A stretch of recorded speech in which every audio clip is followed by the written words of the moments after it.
কতদিন লাগতে পারে? একটু ওটা খুব বেশি লাগবে বলে মনে হয় না, হয়তো 2 বা 3 দিন ইনশাআল্লাহ। এতদিন খালেদার সঙ্গে আপনারা দেখা করবেন কিনা শিগগিরই? এখন খালেদার দেখেন উনি তো অসুস্থ, মুক্তি পেয়েছে, মানবিক কারণে আমার গত রাত্রেই ওনার সাথে দেখা হচ্ছে এবং উনি বলেছেন যে আমি যেখানে যাই সেখানে যেন সালাম পৌঁছাই, আমি সালাম পৌঁছাই। অসুস্থ মানুষটাকে দেখতে যাবেন কিনা? আপনাদের মনেরই আশা আমি গতকাল পূরণ করে ফেলছি। ছাত্ররা ছিল আর্টিকেল দিয়েছে, ছাত্ররা একটি আর্টিকেল দিয়েছে, বিএনপি 24 ঘন্টার আর্টিকেল দিয়েছে এখন আগে। আপনারা বলছেন যে অতি দ্রুত এটা করতে, আমরা এগুলোতে সংকট আরো ঘনীভূত হচ্ছে কিনা এটা হওয়ার পরে?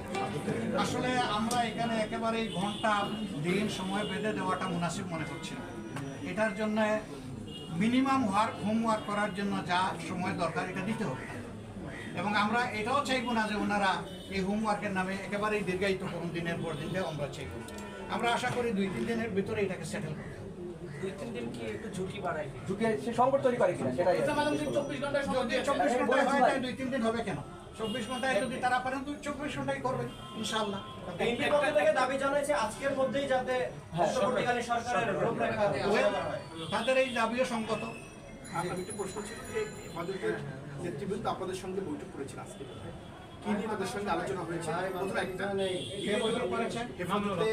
মামুনুল এখানে যারা এসেছিলেন আমাদের বিধ্বস্ত অফিস দেখতে। আচ্ছা, আমরা 2011 সালে 19 সেপ্টেম্বর এখান থেকে বের হয়েছিলাম। এখন আমরা ঢুকলাম, এটার হালত কি তারা একটু ভাঙাচোরা দেখে গেছেন, আমাদের দোয়া করে গেছেন। দ্বিতীয়ত হচ্ছে এই বিষয়ে যে আপনারা এতদিন ধরে কোণঠাসা ছিলেন, আপনারা দাবি করছেন কার্যালয়ে অনেকদিন একযুগ পরে আসলেন, মানে এখন থেকে কি আপনারা স্বাভাবিক রাজনৈতিক কর্মসূচি আজকে থেকে শুরু করে দিলেন? আমরা কোনটাসা দাবি করিনি, আমরা বলেছি যে আমাদের অধিকার কেড়ে নেওয়া হচ্ছে, অধিকার দেওয়া হচ্ছে না, কিন্তু আমরা কোনটাসা ছিলাম না, আপনাদের পাশে ছিলাম, আপনাদের সাথে ছিলাম।